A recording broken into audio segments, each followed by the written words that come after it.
checking out an all new the RCWR Show, covering the latest in wrestling, entertainment, and beyond since 2011. Lee Sanders here. Thank you guys so much for joining me for this Wednesday night of January the 22nd, 2020. How the hell y'all been, man? So look, before we dive into all of the cool action that went down on this week's AEW Dynamite and WWE NXT, oh my god, man, do we really need to home in on some key bullet points for this week's shows? I think we kind of do, just to whet you all's appetite. For those of you that did not catch the shows just yet or won't be able to check out the shows for this week. So, this week's AEW Dynamite, it was the Jericho Cruise edition.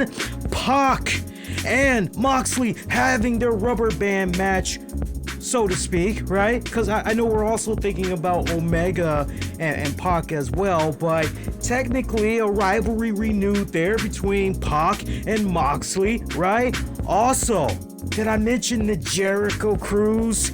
We gotta talk a lot about that Jericho Cruise, man. Definitely gotta talk a lot about that. Over on NXT, a new champion is crowned. Bianca Belair laying the smackdown, letting everybody know that she is the queen shit, and that if she can have it her way, she may pull an upset and become the new NXT Women's Champion. Imperium and the Undisputed Era, I wish, the Undisputed Era colliding big time. How much gold there was gonna be in the hands, if you will, of the Undisputed Era by the end of the night. Whole lot of drama going on both shows. Looking forward to talking about those. So hey, real quick, before we dive into the talk, you guys may have been looking for Monday's show. Sadly, Monday's show did not go down. It was a personal preference. Long story short, not to drag it out, if you all know, in case you don't know, I was a special guest on last week's Wrestling Soup, filling in for my good friend Anthony Missionary Thomas while he has been making the transition to move from one city to another. So that was awesome. I can't thank Mish and Joey and John over at Wrestling Soup enough. It was great stepping in, hanging out with my buds, just helping them out when they needed it. Anytime, willing to do it again. And for those of you that maybe were waiting for the free version of that, because there was a Patreon version that was made available over on Soup's Patreon page, they ended up actually unlocking that episode, so everybody can now check it out. So if you're curious, you haven't heard it yet, you are trying to see how that had went over there, patreon.com/wrestling soup. You can check it out. I gotta tell you, like 95% of the feedback that's been coming in for my appearance on that episode was really good. It was nice seeing how some people were saying, I was a little bit hesitant at first because Lee was at the helm, but man, he gelled really well with the rest of the guys. Even loved what he did with the whole editing process afterwards, mixing it. But you know, there's always room for improvement. And I did see that there were a couple of complaints from those that had issues with some of the way I had mixed down the music and everything. For them, it was a little bit distracting. So my harshest critic of them all is my woman, and I actually had her listen to that episode back, and her ears, it's not too sensitive, but she tends to have more keener ears than I do, because nowadays I'm kind of like Gene Simmons and everything. I like it loud, I'm kind of like that. But she goes, nah, you need to clean this up a little bit more, lower this, increase that, and that's how you can nip that in the bud. Maybe have the music cut off a little sooner. So there's always room for improvement. So I'm all ready, and that's how you have to be in the podcasting world, or if you're doing radio and all that, you're only as good as your last show. So if you're not learning something new as you're continuing to do your shows on a weekly basis, and you're not challenging yourself to do better on a weekly basis, depending on X amount of shows that you put out, then you're just settling. And when you're settling, That's how evolution can pass you by. But it was great to see that over 95% of people that had checked out the show, they loved it. It was great. It really means a lot. Much love. You guys have no idea. Thank you so much for that. So, yeah, I did that. And a big bulk of my weekend, I was tied up editing that episode and basically doing two versions of it. I was editing and mixing a free-for-all version and editing and mixing a free-for-all version. And then I had to record a new episode of Wrestling with the Topics with Tams. We got that available for our Patreon audience. And then I had to, do my little thing with that. And so by the time I get into Monday night, I actually was still editing that Patreon show. And I ended up just saying, okay, I'm a little bit burned out. I got to recharge the batteries a little bit. So that's why there was no Monday night show. But as you guys kind of saw, there really wasn't that much we had missed anyway. So it's good that we're here doing this for you guys.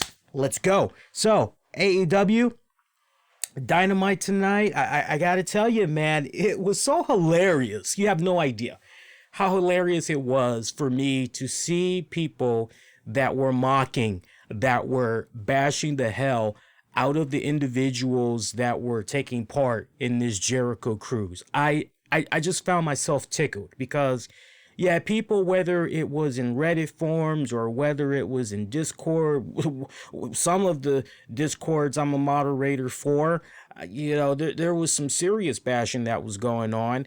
And the running theme was, it's a bunch of guys, it's a bunch of losers that's on a freaking cruise, and all they want to do is holler at girls. It's like freaking 5,000 guys on the cruise, and there's only 3 girls that's available. This is some stupid shit, a bunch of losers, ha ha ha, all this other shit. And I just couldn't help but go, wow. Are we really going to be that jaded? Are we really going to be that toxic over the fact that when it's all said and done, here is a cruise that majority of people wish that they could be a part of? Because let's face it, not everybody can take 3, 4, 5, 6, 7 days off just to go take part on the cruise. Not everybody can do that. Because of the work commitments. Not everybody financially has the capabilities of doing something like that. Even if you did have flexibility with your work schedule, nobody has the flexibility. If work's being difficult, then just as far as staying cash flow positive, many don't have the financial resources to be able to do something like that. So I guarantee you that if a situation were to occur where Jericho, Cody and them, AEW, TNT and them were to say, hey, we know that some of you guys would love to take part in the Jericho Cruise, and for some of the reasons of which I already highlighted, we're going to make it possible for you to take part in this cruise. All you got to do is enter this contest, tell us who's your favorite, AEW star right now and why, what this cruise would mean to you if you were selected, and we'll select 10 lucky winners by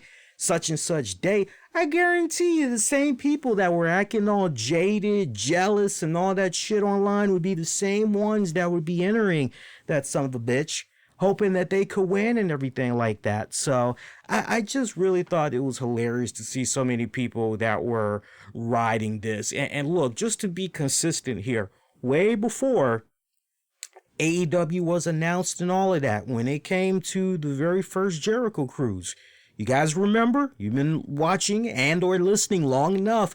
I was among the first shows that was doing my best to push the hell out of the Jericho Cruise, right down to the point I actually put down money for that first Jericho Cruise. I ended up putting down, I believe, I gotta check with the missus, but I'm pretty sure I had put down about $200, maybe $250 for the Jericho Cruise.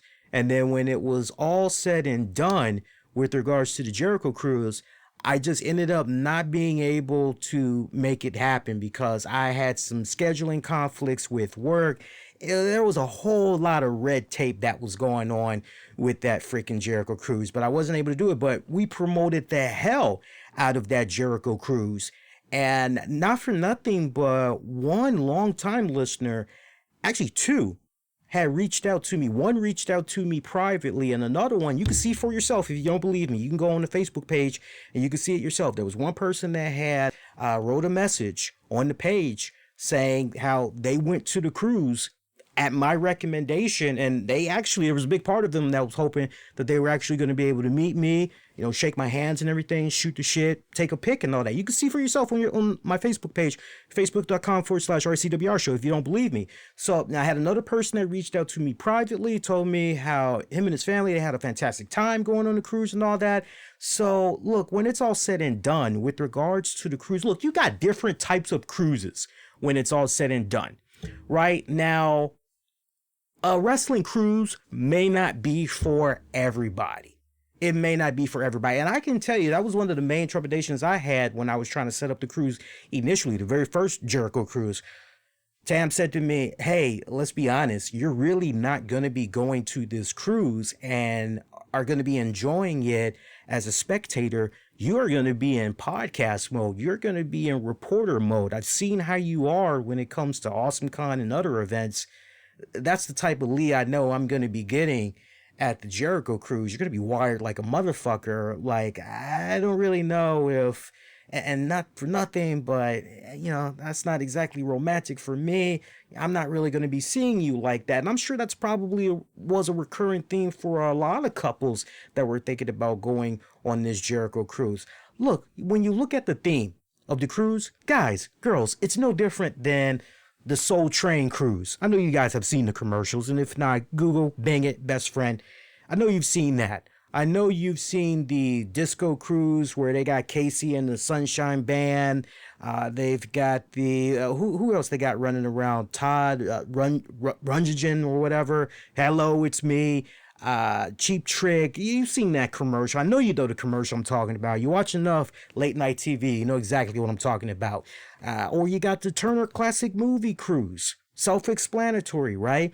You've got the Elvis Cruise. You got all types of cruises that have an interesting theme to them and everything. So, just as you can say, wrestling cruise theme, not exactly for me, you can make the same argument for those other cruises that I had mentioned.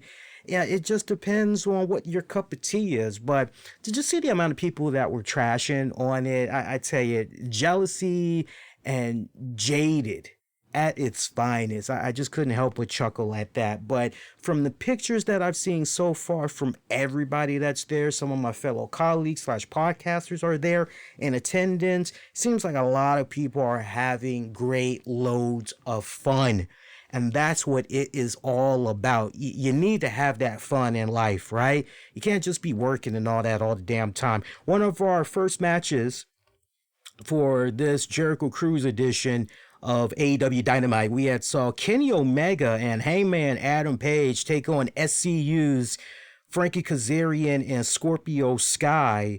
This was for the AEW tag titles. This was a damn good, solid opener. I enjoyed this. Now, I saw a couple of people that questioned, hey, should this match have really been the opener? Wouldn't it make more sense that this match be the main event of the evening? And to that I say, no. Short answer, no. Because this is the Jericho Cruise. You want to make sure that, when you're doing your thing, you want to make sure that you are doing your very best in that first segment to grab that viewer by the throat. And, okay, we got you. We want you locked in. We really don't want you changing the channel for a couple of segments if we can help it. If we can lock you in for the next 30 minutes to give you our hardest sales pitch why you should just keep the remote down and keep it right here, you got to stay right here. And I thought AEW brilliantly did that because, and I don't want to confuse everybody. I want to just stick to AEW, but just kind of looking at what NXT did respectfully at their end. Their opener was a Dusty Rhodes Tag Team Tournament qualifier. And according to my notes here, their opener, it was the semifinals, by the way. It was the Grizzled Young Vets taking on the Undisputed Era. Now, look, those teams, they're pretty damn good. But you go on back to AEW and they're kicking things off with the AEW World Tag Titles. And this is essentially how you're opening up your Jericho Cruise and everything.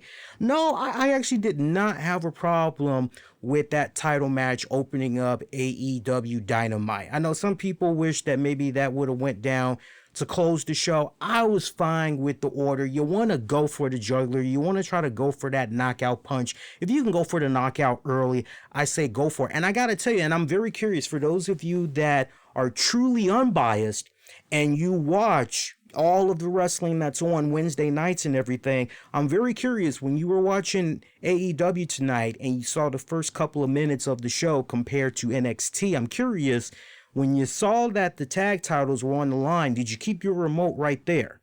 Because that's what ended up happening to me. Normally what I do on the Wednesday nights, I have both shows recording on my DVR. However, I'm watching one show, and if I feel I'm hook, line, and sinker to them, then I flip back to the other show, and I'll just basically put that on pause because I can pause live TV up to an hour. And then I'll pretty much finish watching what I need to watch on the other channel, then pause it in real time, go back to the other channel. So that's how I had did it. Here was a case right here, though, where for this opener, I just put the remote down. I said, okay, we're going to open up like this. Okay, I'm there.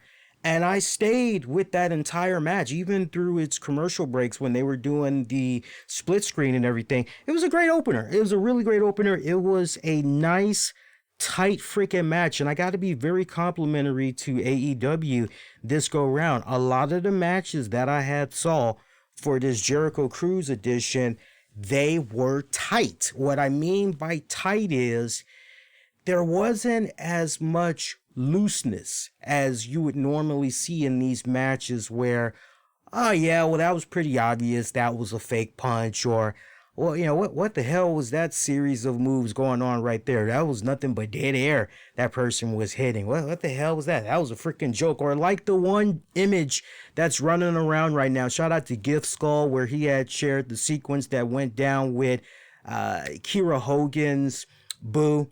Was it Demonte is how I know her, the chick that used to be in LAX, but I know her as Demonte from Wild Women of Wrestling. She had a match against Big Swole, and when you look at it in slow-mo, I know I gotta make sure I say slow-mo, right?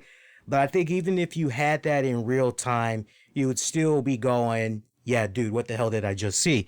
But when you look at that sequence that they had, you just couldn't help but do a face palm. Tonight, all the matches for Dynamite was very tight. I don't know who's in charge of booking these matches, or if there was some type of a pep talk to the entire roster that was going to be taking part on this cruise. But, you know, they went in there and they made sure their shit wasn't stanking. They looked like they tried to do their best to make sure that execution was on point. So I definitely got to give them props for that. But yeah, the opener there for the tag match, love that. We got some new tag team champions in Kenny Omega and Hangman Adam Page. A lot of near falls, a lot of back and forths. I thought for sure that in the closing moments there was a miscommunication. Once again, we see Hangman Page in this position where, you know, he's trying to help out Kenny Omega, and he's getting ready to go for that devastating. I love his freaking clothesline. I like to call it the clothesline from hell, because I just love how he, other than JBL, right? I mean, JBL is the king of that freaking thing, but Hangman Adam Page, he's got a sweet ass clothesline. I'm thinking, okay, well, this is pretty much it, right? All right, here we go. New tag champions. Now, once again, you get that miscommunication, and Hangman Adam Page accidentally knocks Omega's head off his goddamn shoulders. I thought for sure Omega was going to come back very hot at Page, and it would have been justified, because the seeds that have been planted by AEW over the course of the past couple of weeks, we've seen a miscommunication, a big miscommunication, and going, oh, well, that unity was fun as it lasted. But I was among the first on this show that said, hey, Hangman Page, Kenny Omega, this is a refreshing tag team that you have right here. stay the course. Remember? I said weeks back, pretty much as soon as they first teamed up, I said, man, you got a good thing that's going on right here. And if you want to really build up your tag team division, I jumped out there. I said, build your tag team division around these two guys. You really got nothing to lose, but probably would have a lot to gain. And plus, you're capitalizing on the fans that continue to cheer these two guys on big time week in and week out. Both of them, respectfully, were in a little bit of a slump, so to speak. So why not go there? And you had a couple of instances where, because of the miscommunication, you had the impression, yeah, so much for that tag team. But here, once again, a miscommunication. You're thinking Omega is going to be white hot, but on the contrary, he wasn't.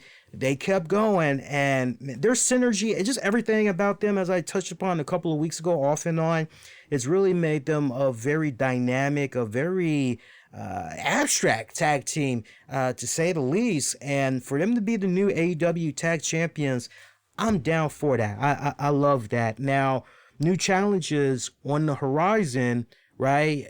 Santana, Ortiz, I would imagine. I would also like to believe that at some point, maybe Sammy G possibly teaming up with MJF. You know, you realistically, that very well could possibly happen, right? Or maybe Warlow and Jack Hager could team up. There's so many interesting combinations you can do as far as future threats. You would like to believe that SCU has a rematch, right? So kind of got to think about that as well. Who else you got running around in there? Of course, you got the Lucha Express. If you ever want to pull the trigger on them, right? You got that. There's a whole lot of interesting combinations you can do. But I'm really hoping that going forward, as far as the tag team division goes, your new tag team champions, everything is just built around them for a little bit. I would actually legitimately like to see these guys maintain these tag titles for at least the next 3, maybe almost 4 months. I would like to see it go down.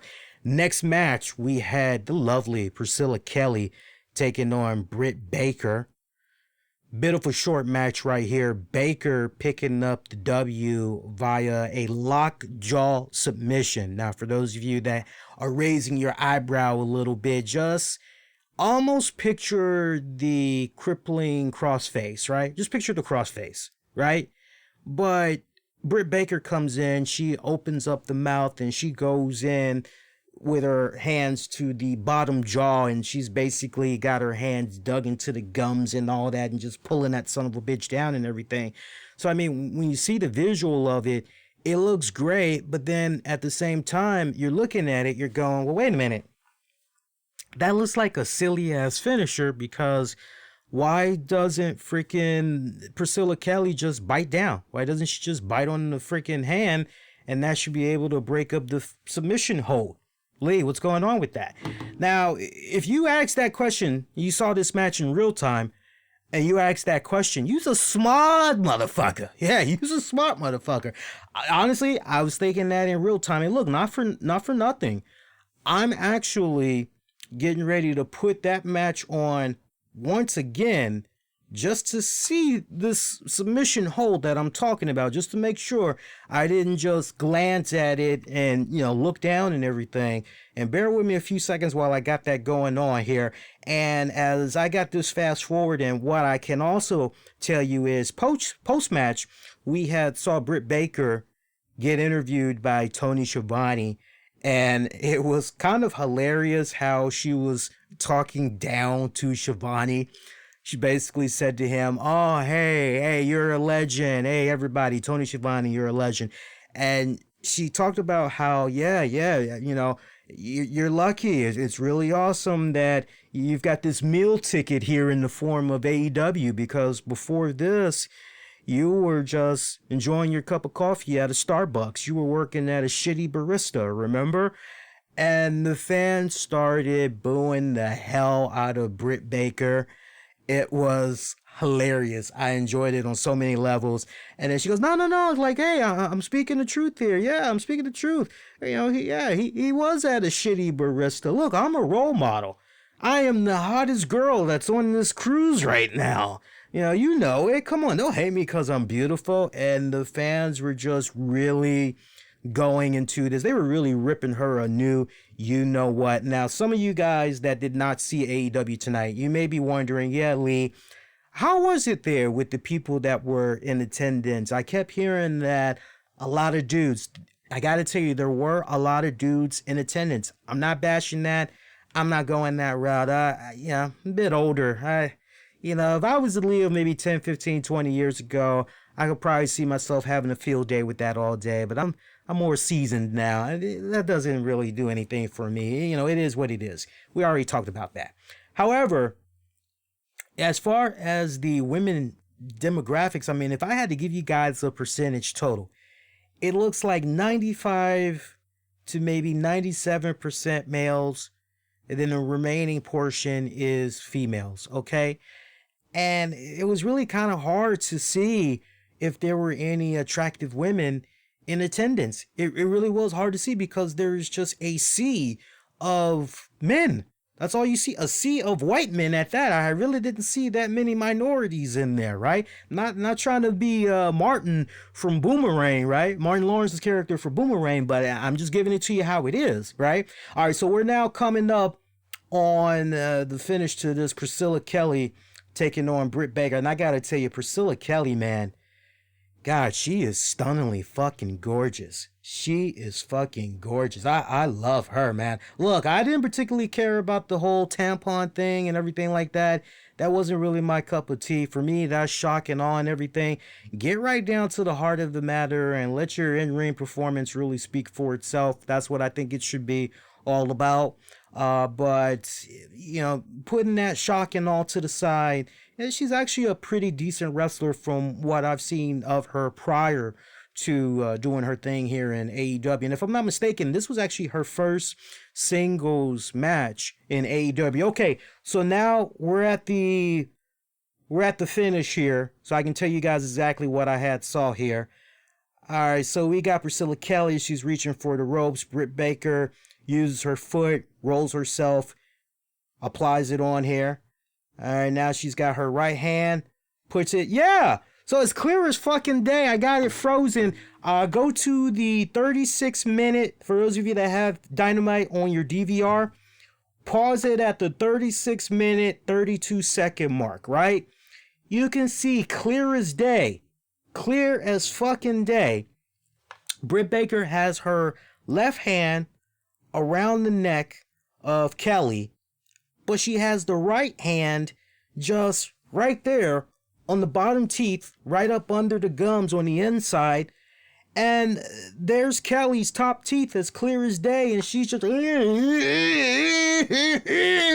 all she has to do is just chop down on that motherfucker, and that's it.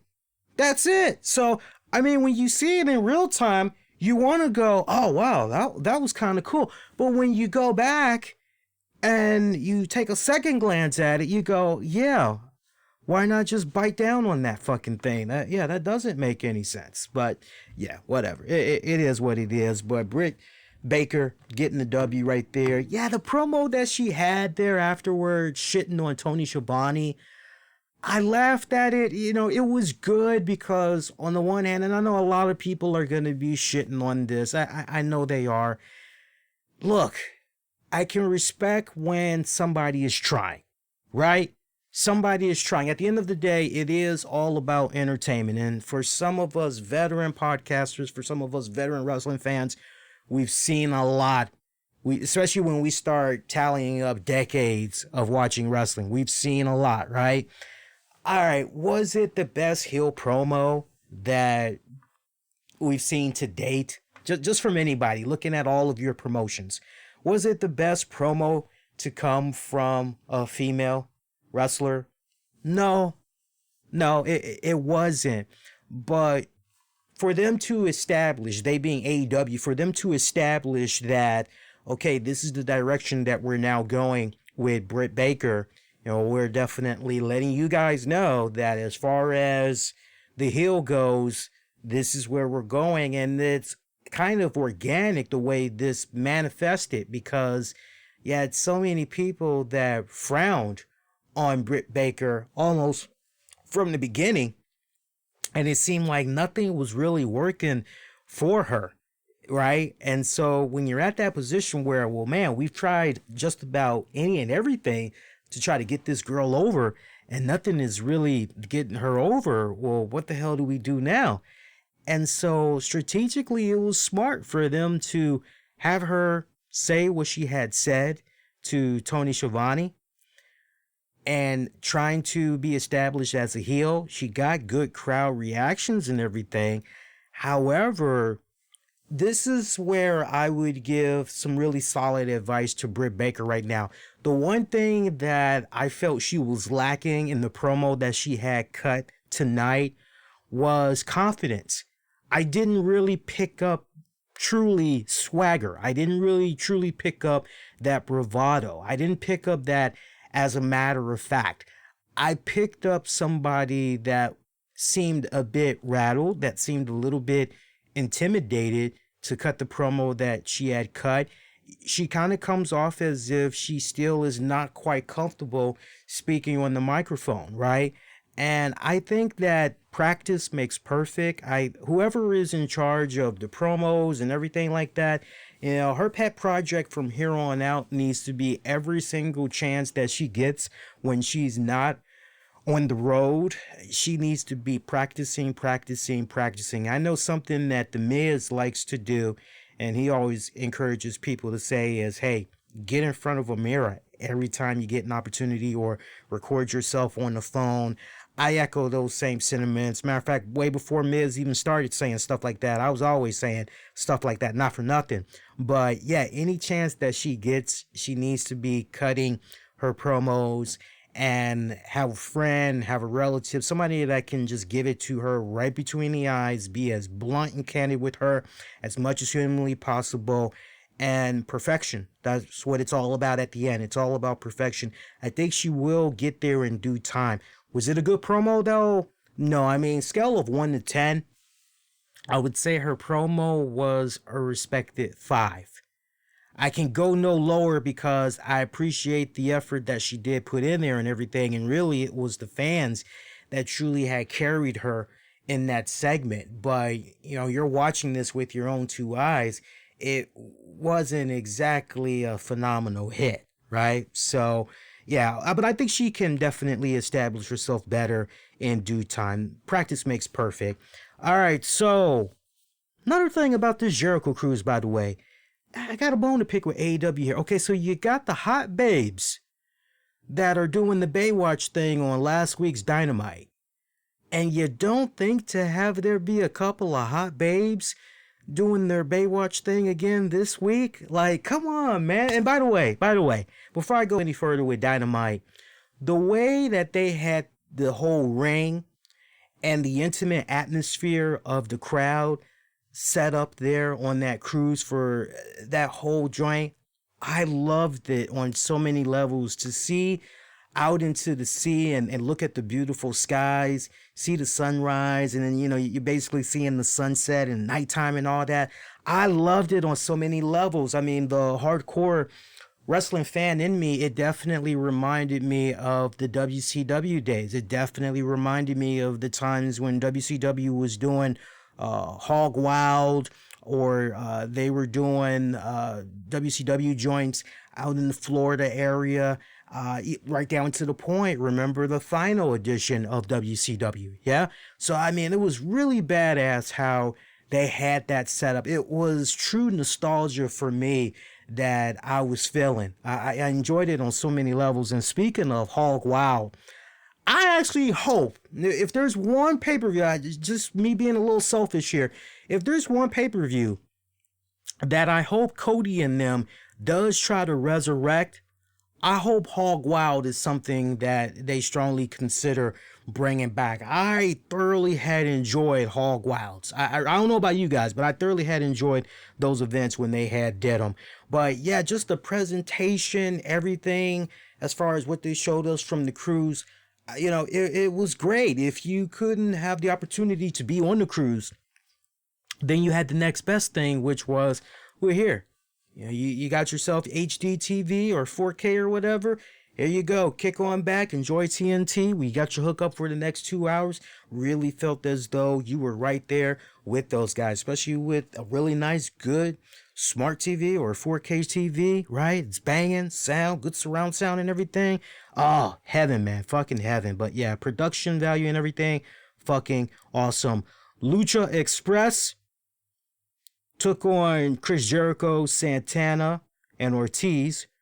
Chris Jericho helping out his team, getting the W on who was the odd man out there? I'm trying to think who's the odd man out. I can't remember if it was Marco Stunt or if it was on Jungle Boy. I want to say he got the Judas effect on Marco Stunt. But I do remember there was a Judas effect that was applied, and he pretty much picked up the W that way. That was actually a really good tag matchup as well. I enjoyed hearing the crowd really get behind freaking Chris Jericho. Here he is, the heel and everything, but they're remembering that, hey man, Jericho is the one that made all of this possible with the Cruise here, and they were just thanking him, singing along to his song. Jericho couldn't help but crack a smile and actually do a salute to them in his own hand little gesture that I'm doing for you guys. Those of you listening to the audio, you can't hear it, but he basically put his hands up to his head and he did a rolling salute to them. It was kind of one of those rare times he broke character a little bit to acknowledge them. And Austin, exactly, yeah, Austin is saying in the chat here, Hog Wilds was my favorite, or rather Hog Wilds was fun. My uncle attended one of those events. Yeah, Austin, I kind of cleaned that up a little bit for you because it was looking a little bit jumbled. Yeah. I do see what you guys are saying in the chat as well, so don't think I'm ignoring you guys. It's just some of the questions and info that you guys are putting into the chat. I can't really bring it in until later on in the show. So I do appreciate you guys giving me those little points that you mentioned in the chat. But when the timing is right during the show, I'll definitely mention the info that you guys had posted. And also, for those of you that are connected to me through the Discord, you can check out the episode description. I'm like this. When you guys join the Discord, which is free, if you guys have a question you want me to ask and everything like that, I do try to give people in the Discord priority as far as a question that's related to whoever I'm covering in the show. So kind of take note of that when you guys get an opportunity. Let's keep rocking and rolling. We only got a couple of more matches to talk about here. Joey Janela had took on MJF. It was actually a good match. It was a bit short though. We had saw Penelope Ford run a little bit of interference. She basically had came out with, oh God, what is the guy's name? I can't think of the goddamn guy's name. Penelope Ford, and his name will come to me when I least expect it, but they came out basically sucking face, and this had distracted Janela. Janela then tried to go for a top rope maneuver. He was looking for an elbow drop on MJF. MJF actually escaped in time, and then from there he applied his own modified version of the Crossroads and planted him 1, 2, 3. MJF picking up the W. So, but once again, here you have that constant thorn in Joey Janela's side, which is Penelope Ford. And I'm actually looking in my notes right now, and I can tell you who that guy was in a hot second. His name, and that's because I haven't seen him enough. Chris Sabian. Chris Sabian is who I'm, or is it Kip Sabian? Kip Sabian. That's who I'm thinking of. Kip Sabian. Kip Sabian and Penelope Ford arriving there, sucking face. Yeah, that match went about, if you were lucky, maybe about 8 minutes. Maybe 8 minutes and some change, give or take, but really nothing there. You could really, honestly, it is exactly how it was. It started off pretty good, though. I will definitely say that. Started off pretty good. I thought for sure maybe that was going to be a match that was going to go for about maybe 12, maybe 13 minutes, but nah, that's not what had happened. Next week on AEW Dynamite, Chris Jericho, Santana, and Ortiz will be taking on Darby Allin and Private Party. Young Bucks will face the Butcher and the Blade. and Cody will be in action against Kip Sabian. So that should be a good match. Now, look, just thinking about what went down on tonight's Dynamite, you would like to believe that with regards to Cody taking on Kip Sabian, just following the storyline here, I would be very disappointed if AEW did not keep up with this consistency. So AEW, I know you guys like to make your rounds checking out podcasts and everything, and not for nothing, but I'm not going to say somebody's watching our show, but we've definitely made some very good suggestions, and somehow it's come to light on AEW. Now, either great minds think alike, or there are a number of shows, including mine's, where the overall consensus is pretty much, hey guys, try this instead of this, and that's what they're running with. But let me tell you something.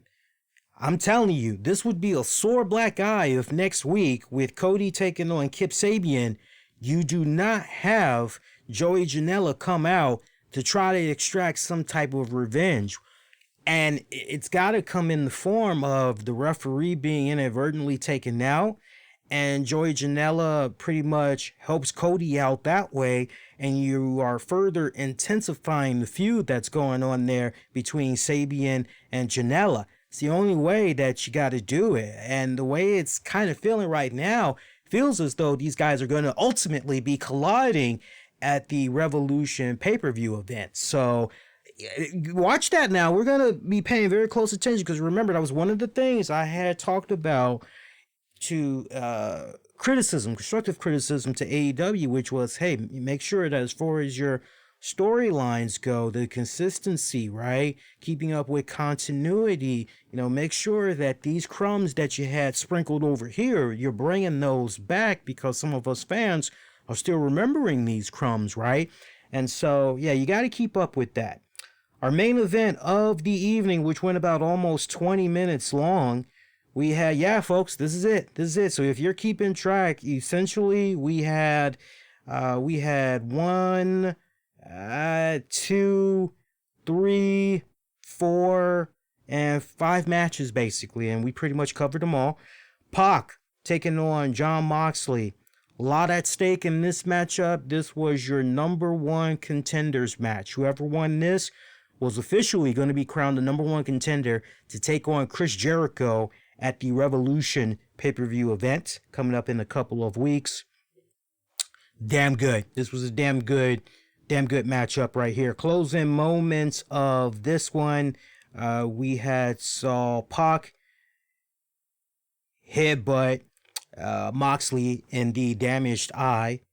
Then a German by Pac. He hit back up to the top, did the black arrow, but he missed that one. Moxley runs into a super kick, rebounds into the Death Rider, gets a cover only for a near fall. From there, Moxley follows up, rolls him back in, heads up top. Pac cuts him off with a superplex and the brutalizer. Followed after that. Moxley fights, makes the top rope with his feet. Pac rips the bandage, delivers strikes, and Moxley got in a cradle for a 2 count. Death Rider had followed up. Moxley had hit the elevated Death Rider for the W. Moxley defeating Pac 17 minutes and some change. So he is officially your number 1 contender that's going to be taking on Chris Jericho in a couple of weeks at the Revolution pay-per-view event. So yeah, all the way around though, this was a solid edition of AEW Dynamite. I honestly have no complaints whatsoever of this one. I thoroughly enjoyed it. If I had one little gripe to pick or whatever, I think going forward, this is another, and it's not even really a gripe, it's just constructive feedback that I would like to give to Jericho, AEW, and crew. I think one of the things that would be really cool next go around, I know they've got the YouTube channel and they've got the social media accounts and everything like that, but you want to be selling this Jericho Cruise, right? And I mean, we were going to talk about it later on, but I can kind of tease it right now. They did announce when the next Chris Jericho Cruise is going to be going down. It's going to be happening February 1st through February 5th of 2021. And they're going to be doing a live edition of AEW Dynamite on February 3rd. So, my whole thing is I really wish that, and I like to see this going forward, AEW spends part of the time on Dynamite with these nice pre-segments, and basically they're interacting with fans. Maybe we could see a couple of spots where fans are talking about how they're enjoying their experience on the cruise and everything like that. And then it could be a nice little transition to Jericho or whoever saying, hey, if you didn't get in on the action this go around, have no fear, there's always next year. Stay connected on social media. It really would have been nice to see that. Not to mention, hear the sights, the sounds, all that great stuff. It really would have been nice to see that as opposed to just, okay, here we are, we're on this boat. And it really would have been nice to get that true, what's the right words that I'm looking for? Because you see it everywhere else when it comes to cruises in particular, right? You guys know exactly what I'm talking about. But I wish they would have done more of a, this is what you're missing if you're not here, as opposed to just focusing so much on the in-ring action. Is I think what I'm really, when I get down to the heart of the matter, that's it in a nutshell. So hopefully they can kind of tweak it a little bit next year. I'm not saying you got to do a full spam out and it's almost like you're doing paid testimonials or anything like that. I'm not saying you go in that direction, but it really would be cool if you put it on the fans that's there in attendance, give them an opportunity to possibly be seen on TNT in front of millions of fans, basically, and talking about their experience on the cruise and everything like that. And right down to the point, it's so cool because right down to the point, not only could you do something like that for your edition of AEW Dynamite that's to air, but then for the follow-up episode, once the cruise is over and everything, you can have a little montage, once again, right? And it's just smart the way that you do that, right? So, but I'm sure they'll get it right. Trust me, I'm sure they'll fine tune it and they'll definitely get to that point. I'd be shocked if we're still here basically a year from now, and after the next cruise is over and done with, if they didn't do those things that I'm suggesting. But AEW tonight, I think they did pretty damn good. I know we're going to give ratings predictions later on in the show, but I got to give the edge off the break to Dynamite tonight. I really do. Not just saying that. So I do have a poll. There is a poll on Twitter and there is a poll on YouTube. Keeping it short, keeping it sweet. On YouTube, in the communities tab section, asked you guys, who did you think have the better product for this week? Was it AEW or was it NXT? If you guys did not vote just yet, you can head on over there right now. Right now, still early, but we've got 50% of the votes coming in. You guys are saying AEW Dynamite had the better show this week. 42% of you are going with NXT. Meanwhile, 8% of you feel it is a tie. We'll take another look at that before we get ready to wrap up for tonight. And on our Twitter poll, where we have NXT and Dynamite separate, for Dynamite, there are those of you saying 96% thumbs up. 4% of you are giving it a thumbs down. Now, for NXT, bear with me a second here. I didn't mean to do that. I did a retweet with comment. That's not what I want. I just want to retweet. All right. For NXT, still kind of early, so get in there and vote via Twitter. But 80% of you are giving it a thumbs up, and 20% of you are giving it a thumbs down. So Dynamite tonight, we had the continuation of the Dusty Tag Team Tournament Finals here. This was the semifinals that we had. So in our first matchup, we actually saw, bear with me a second here. Here we are. We saw the Grizzled Young Vets shockingly defeat the Undisputed Era. That kicked in about almost 15 minutes there. Closing moments of this one, Undisputed Era, they had began rallying, firing up a good series of kicks. They tried to set themselves up for the finish, but then Imperium's music had hit, and they were on the platform looking back at the arena and everything. The distraction allowed GYV to hit the Ticket to Mayhem to advance. So all of that, and the Grizzled Young Vets, they advance into the finals. From there, we saw a Shotzi Blackheart vignette. She's cutting a little mini promo talking about how she's going to be beating Shayna Baszler tonight after eliminating her last week. A little bit of a cheesy promo. I really could have done without it, but it is what it is. Io Shirai had took on Toni Storm. Actually was a pretty damn good match. That went about almost 11 minutes long. This match ended up in a DQ, and the reason why it ended up in a DQ was because my homegirl, Bianca Belair, came from out of nowhere. It was actually hilarious because you had Io Shirai, who was outside of the ring. Somehow she ended up getting tossed outside of the ring by Toni Storm. Toni Storm bounces off of the rope. She's getting ready to do a dive, suicide dive in between the ropes. And then just out of nowhere, you see this forearm just hit her in the face. You're under the impression maybe that was Shirai. No, it turns out the forearm had belonged to Bianca Belair. Referee immediately threw the match out, so it was a DQ. And we saw Belair. She quickly had attacked Io. Bianca gets back in the ring, and she hits Toni Storm with a face planter.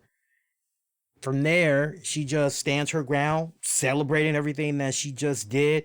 This prompts the NXT Women's Champion Rhea Ripley to come out, spoiling for a fight. So two of these girls, they lock it up and they start brawling and everything.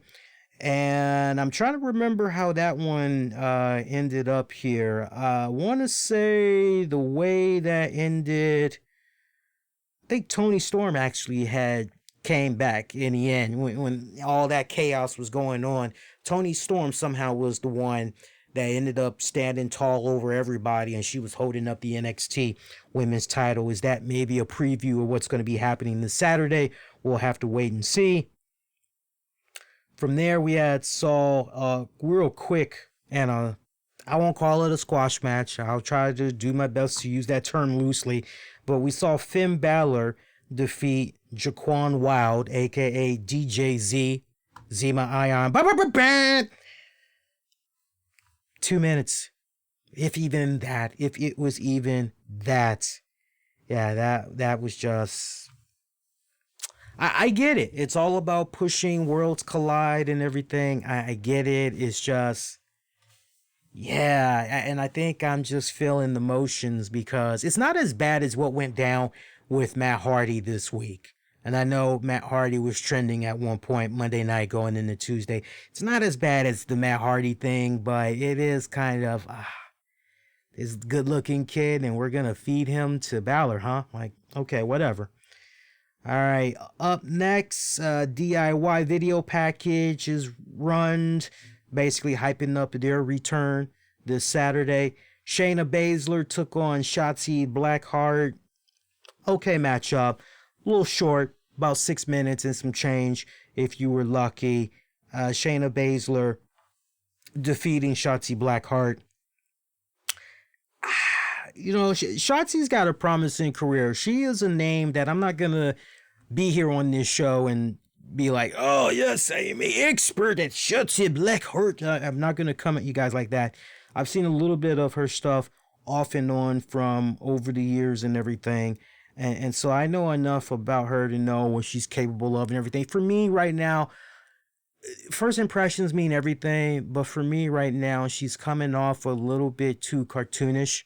I personally would have to say, from the video package that we saw of her talking about her opponent in Shayna Baszler and just some of the over theatrics, overly exaggerated animations I personally felt in what she was doing tonight against Shayna Baszler.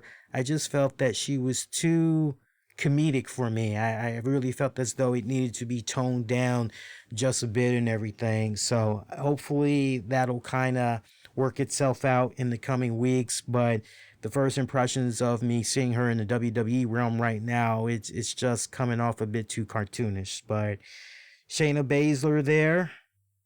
What are they going to do with Shayna Baszler? That's one of those $1 million questions. Are we soon going to be seeing her on the main roster? What exactly is going on? Doesn't really seem like she's going to be entering that main title picture anytime soon.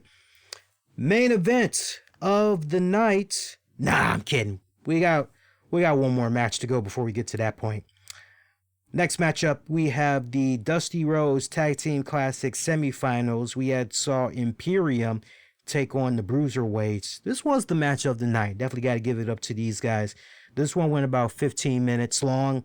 Bruiserweights picking up the W in this one. I'm telling you, Matt Riddle and Pete Dunne, they are a great combination. I gotta tell you, I love them as a tag team. I really wasn't sure what to expect out of these guys, but they've actually been gelling pretty well.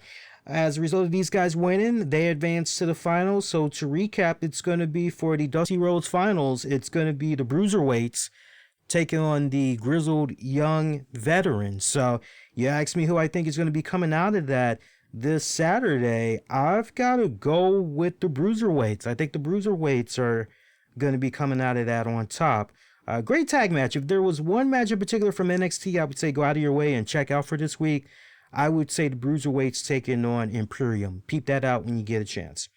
And our main event match of the evening, we told you guys about that already. It was the North American Championship. Roderick Strong taking on Keith Lee. Keith Lee, after 20 minutes and some change, is your new North American champion.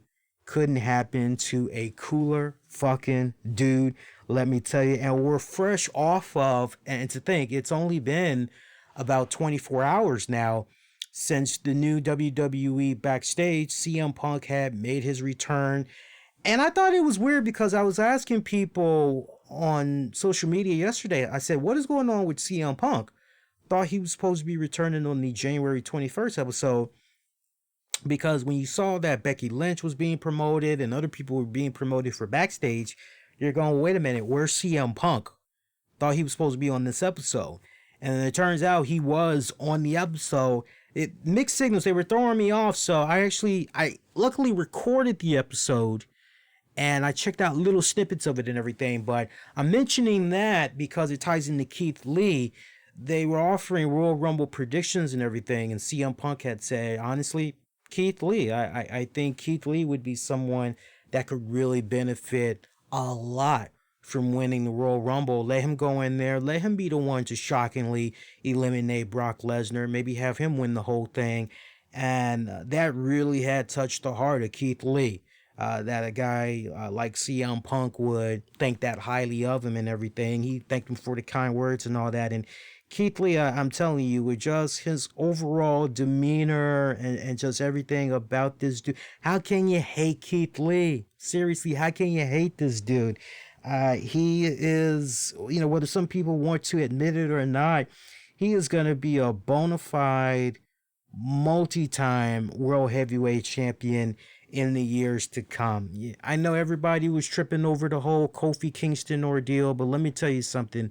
You got guys like Big E, whenever they decide they maybe want to pull the trigger on Big E. And then you got a guy like Keith Lee. As far as future black male champions go, world champions go, in the WWE, those are two guys that, honestly, if we're here in the next 10 years, and both of those men have not at least had 2 title runs, need to be scratching the head wondering, okay, what happened right here?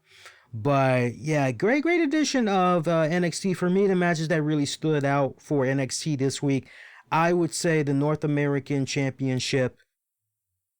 And look, as far as the pacing and everything goes with Keith Lee, by the way, I think the pacing is still good. Some people may feel that they're kind of going with Keith Lee, they're kind of rushing in on him. No, I think the way they've continued to build him up and everything, they're continuing to go at their own accord.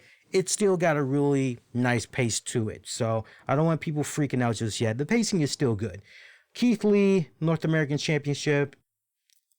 Bruiserweights taking on Imperium. Those two were good as well.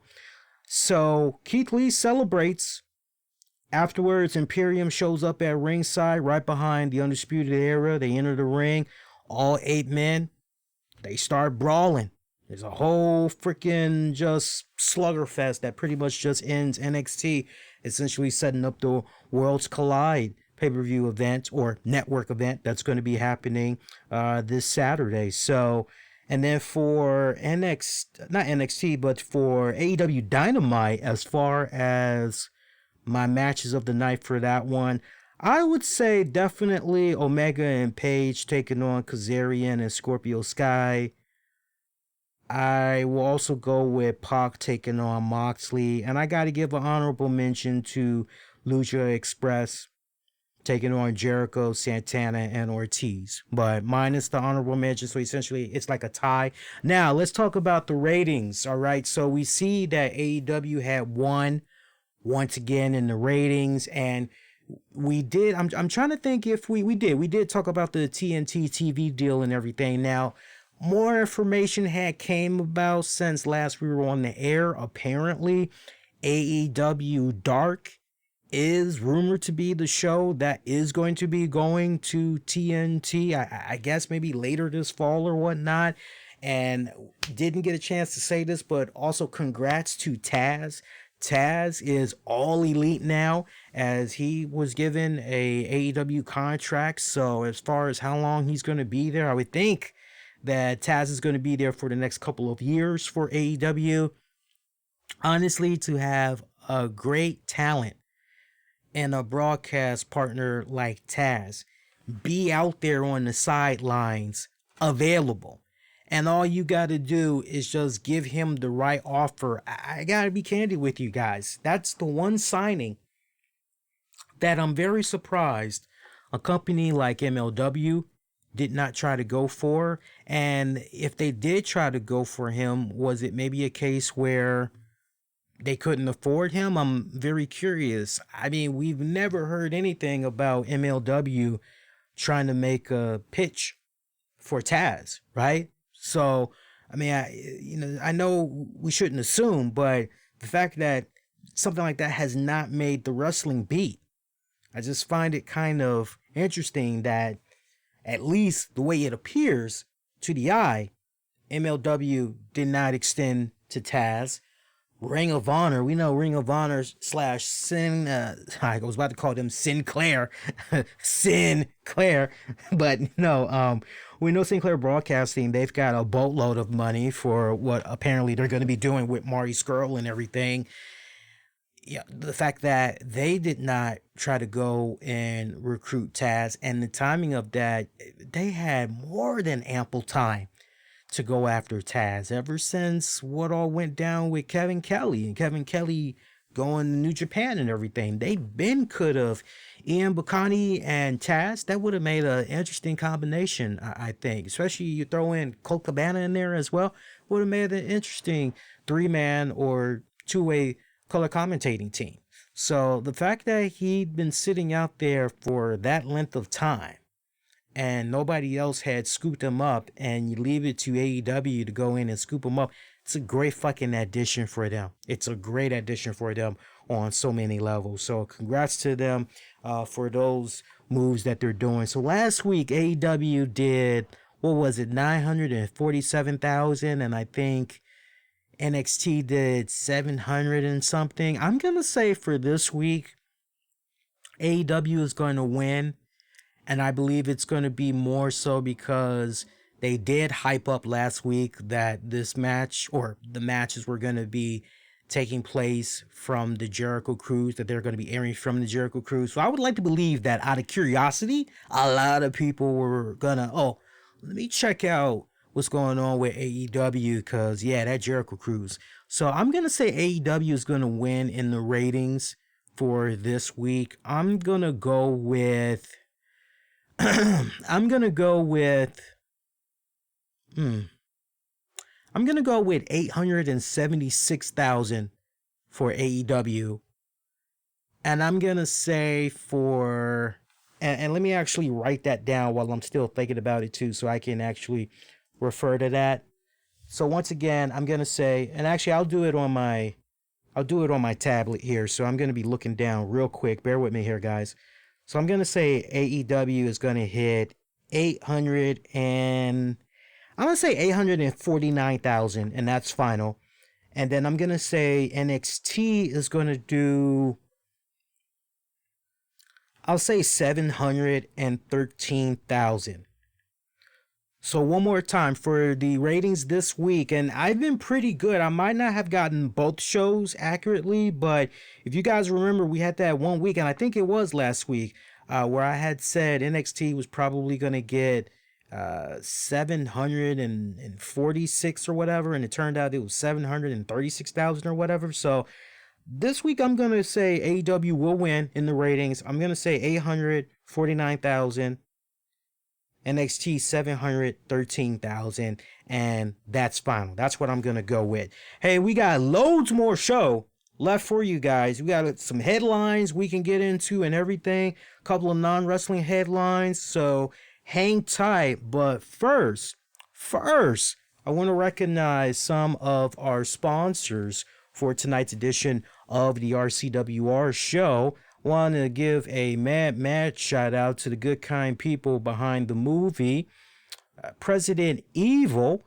3 young girls are stalked by a deranged serial killer that is dressed as the president of the United States of America.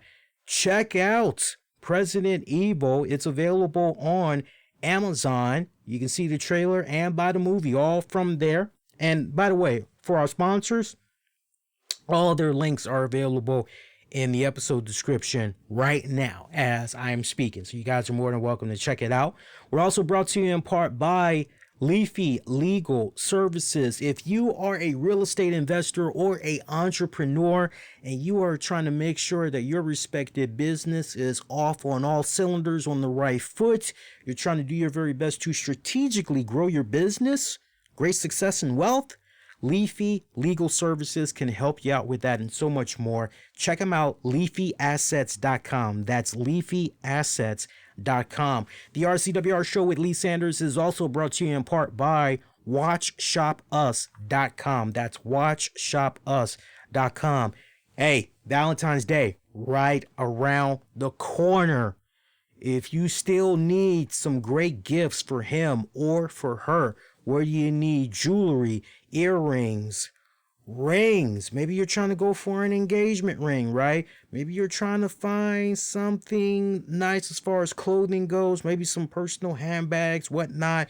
WatchShopUs.com. They've got you covered. And for a limited time, all month long in January, you guys can get the hookup on free shipping. So that is if you're in the US. So show them some love. Check them out. watchshopus.com. And we also got a couple of new sponsors. One of them we had debuted on last week's round of shows. Once again, we got to give a mad shout out to nanakitty.com. One more time, nanakitty.com. Check them out. Hey, please be over the age of 18 because what these guys are selling is adult products. So if you are in the need for some of the very best adult products that's out there on the market because you are trying to spice up your sex life, who knows? Maybe you're trying to spice it up for yourself, or maybe you're trying to spice it up in the bedroom for you and your partner. nanakitty.com. They got your hookup. All of the products that they test come from right here in the United States of America, as they are based out in Las Vegas, Nevada. Nothing wrong with that. For America, by America, right? Nothing wrong with that. They do not sell your typical adult store products. Their store goals is to strictly sell medical grade silicone, glass, metal, plastic, wood. They've got oils, lubes, cleaners, vegan, organic, water-based options.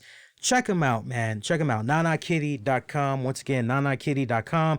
And if you're like me and you don't want to get something in the mail that has all your information out there and everybody knows that you went shopping from Adam and Eve, or you got something from the Nina Hartley store or whatever, they make sure that your privacy is respected. Yeah, they are very discreet in how they hook you up. Check them out, nanakitty.com. They also got a Facebook. You can follow them on Twitter as well. Twitter at nanakitty2019. Check them out on the Twitter and the Facebook because they have discounts and giveaways. They're even going to be holding a couple of Valentine's Day specials. And last but not least for now, we got some more shout outs that we'll get into later on. But I do want to also give a shout out to Nettie Bird, nettybird.com. Once again, nettybird.com. Shout out to them. They are a Christian beauty, cosmetics, and personal care company. They are focused not just on shadow palette and lip gloss, makeup. They are also offering soon, mind you, skincare and workout outfits. Their mission is to empower women, build faith and loyalty. Check them out, nettybird.com. And last but not least, we got a new sponsor that I want to give a shout out to, SEO Chunks. Definitely want to give a shout out to them. Want to tell you about their services. Traffic Monster is what they're promoting. Check this out. There's a famous saying, the best place to hide a dead body is on the second page of Google search.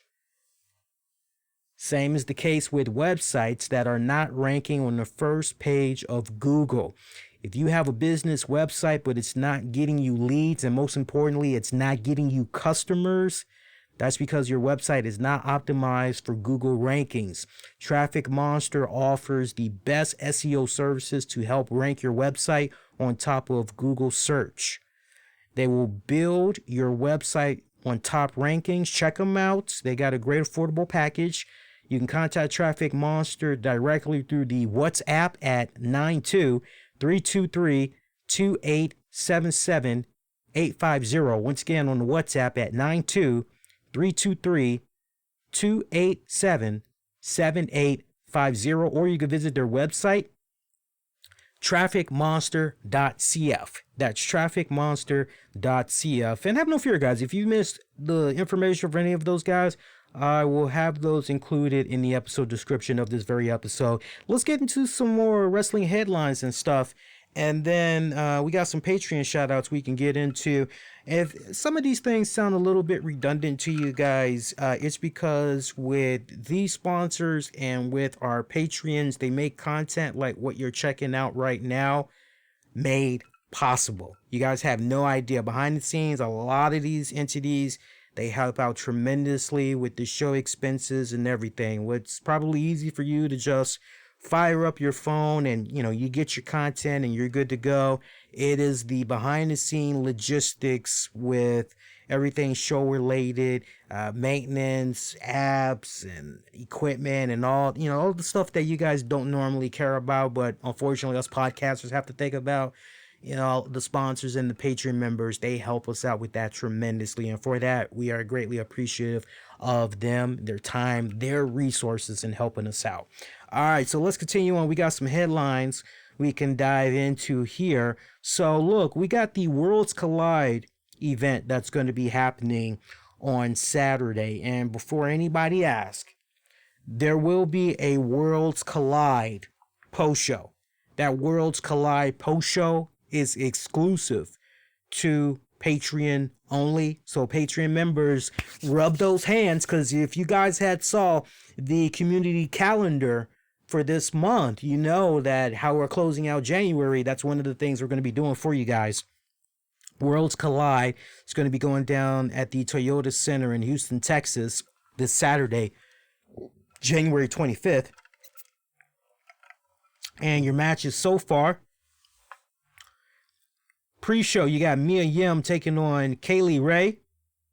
DIY, Johnny Gargano and Tommaso Ciampa will be taking on Mustache Mountain, Trent Seven and Tyler Bate, tag team match.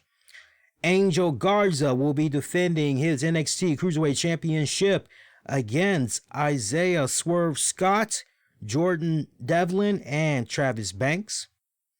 Finn Balor will be taking on Dragunov. That's the match I'm looking forward to the most. Rhea Ripley defends the NXT Women's title against Toni Storm. And your main event, or probably your main event match, yeah. 8-man tag team match. Imperium's Walter, Fabian Achner, Marcel Barthel, and Alexander Wolf takes on the Undisputed Era's Adam Cole, Kylie O'Reilly, Bobby Fish, and Roderick Strong. That is how that whole card is looking for that. Now, for those of you that maybe want to get into some predictions for the Worlds Collide pay-per-view network event, I keep wanting to say pay-per-view, but it's a WWE Network exclusive. I will actually be giving predictions for that for our Patreon members, while also we'll follow up and do the post show for them as well. So again, those two is going to be Patreon exclusive. The Royal Rumble will be a free-for-all for everybody to enjoy.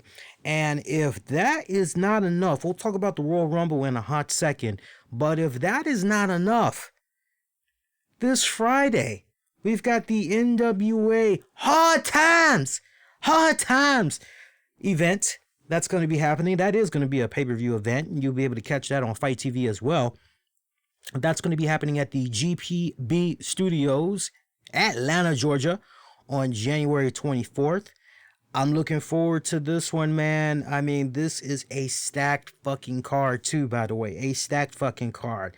We got Nick Aldis taking on Flip Gordon. It is the NWA versus ROH interpromotional match.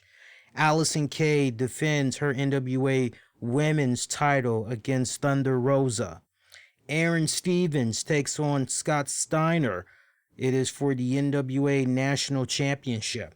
The Rock and Roll Express, Ricky Morton and Rob Gibson, take on James Storm and Eli Drake. Also taking on the Wildcats, Tom Latimer and Royce Isaacs. It's a triple threat tag team match for the NWA World Tag Titles.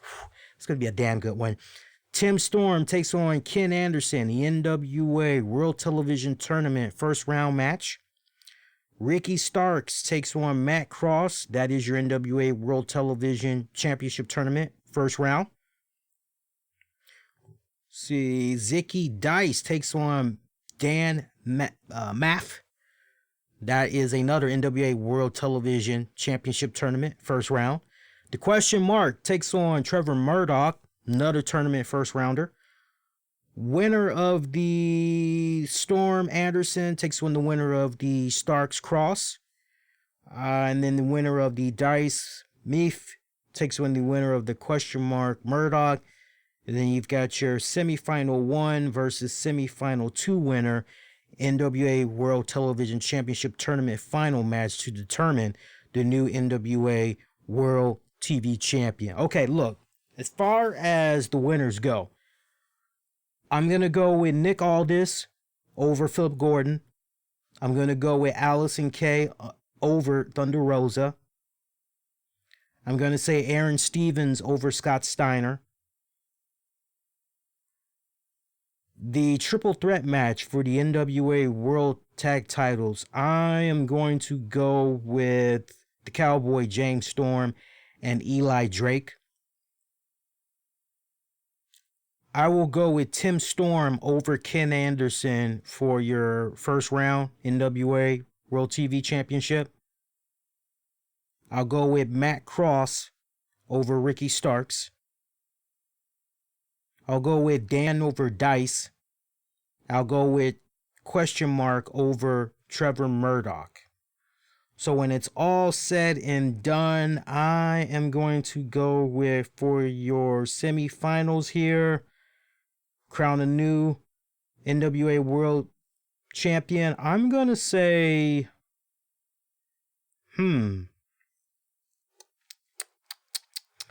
this is an interesting one. I'm going to say Tim Storm. And on the other side, I'm going to go with... That would be interesting. I'm very tempted to go with the Question Mark. I'm going to say Tim Storm and Matt Cross in the finals.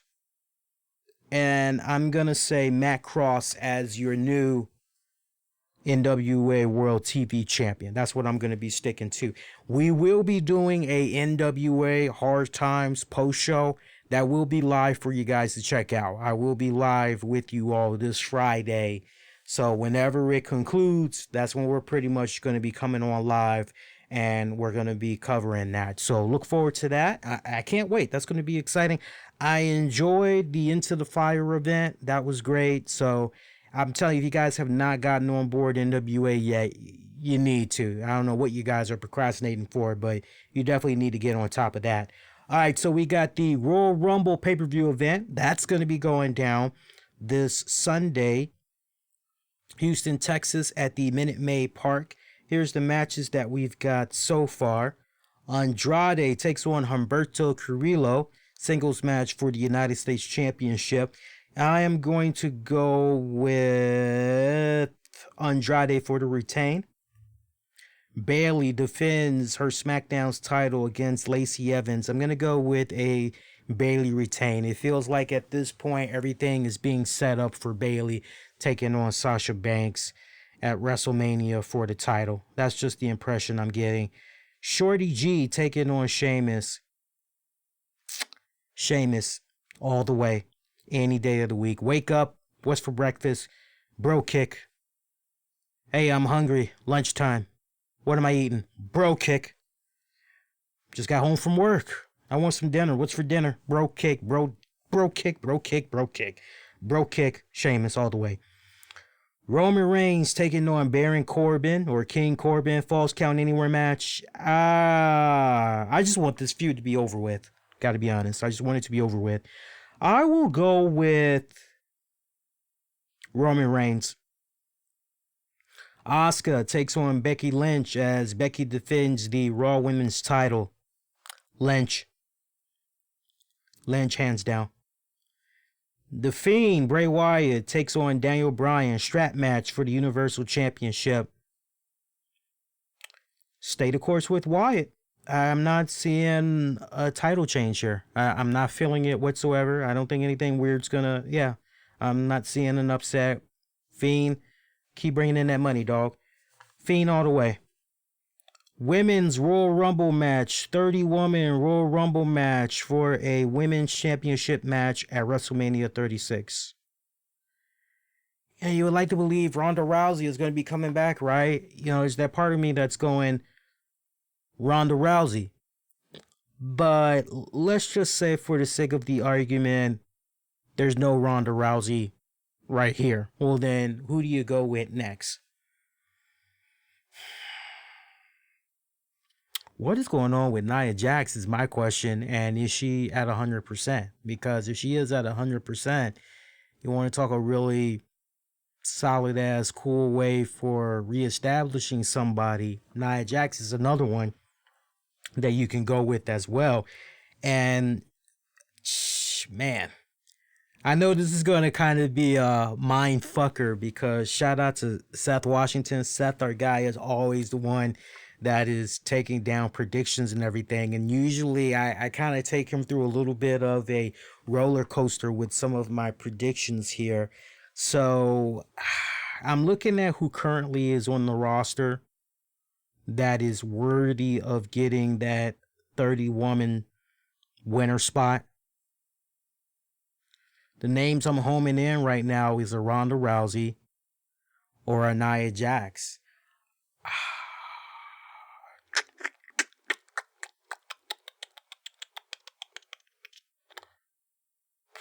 I'm gonna say Ronda Rousey. If it turns out Ronda Rousey is not on the card, then I'm going to go with Nia Jax. So, Seth, you got to put it in like that. If it turns out she is part of this card, then Ronda. If she's not part of this card, then I'm going to go with Nia Jax. For your men's Royal Rumble, 30-man Royal Rumble match for a World Championship match at WrestleMania. Remember some of the things that I said in there with regards to Brock Lesnar. He is going to be eliminated. The question is, who is he going to be eliminated by?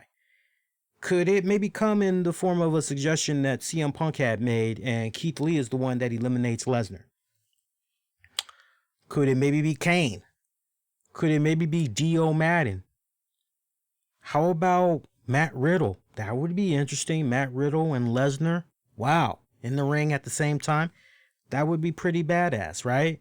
So you got some interesting stuff that's going on right there. And what about Rey Mysterio? That's another one that you got to look at as well. You know, not for nothing, but Rey Mysterio never did exactly extract revenge on Lesnar, right? What about Cain Velasquez? What's going on there?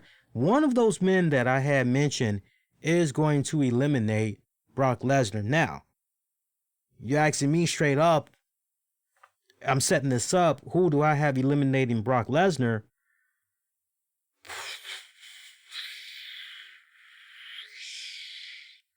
I would like to go with Dio Madden to eliminate Lesnar. I mean, it makes all the sense in the world. But I have a feeling the approach that WWE is probably going to do, WWE is probably going to have... WWE is probably going to have... God, and I would hate him for it too, but it just feels like maybe they're going to have Cain Velasquez eliminate Lesnar, and I don't really think that's going to go over well with the WWE fans. I really don't, but it just kind of feels like there's going to be a letdown as far as who eliminates, but I'm really hoping it's going to be one of those guys, preferably Dio Madden, but, you know, kind of picturing they're going to be at the Minute Maid Park. It's going to be in Texas. I'm just trying to picture that pop. I'm trying to picture that crowd. Not everybody's going to be jumping up and down for Dio Madden. They're not really going to know who the fuck he is and everything. They may get excited because he eliminates Brock Lesnar, but you really need a... Yeah, you could get that with Dio. You could definitely get that with Dio.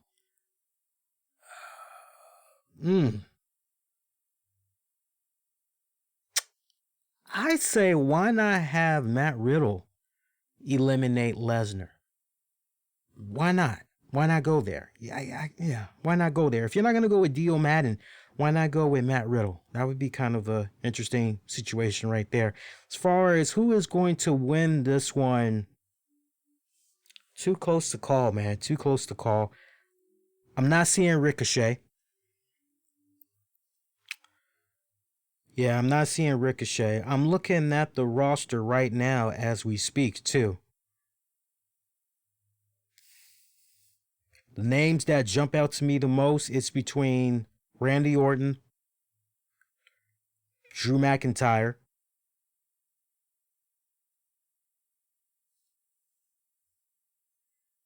that would be an interesting one. Samoa Joe. Yeah, Samoa Joe, Randy Orton, Drew McIntyre.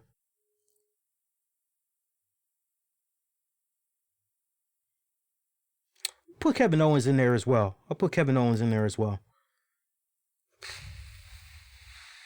Tough one, man. I'm going to go Drew McIntyre, and that's final. I'm going to say Drew McIntyre. Just the way they've been building him up so far, I'm going to go with Drew McIntyre. Yeah, it could be Orton, though. I'm just saying, there's a lot of history there. It could be Orton and Lesnar. It really could. So, but I'm going to go with Drew McIntyre. All right, so one more time, recap. Andrade over Humberto Carrillo to retain the U.S. title. Bayley over Lacey Evans to retain her SmackDown Women's title. Sheamus over Shorty G. Roman Reigns defeats Corbin in the Falls Count Anywhere. Becky Lynch retains the Raw Women's title over Asuka. The Fiend retains the Universal title over Daniel Bryan.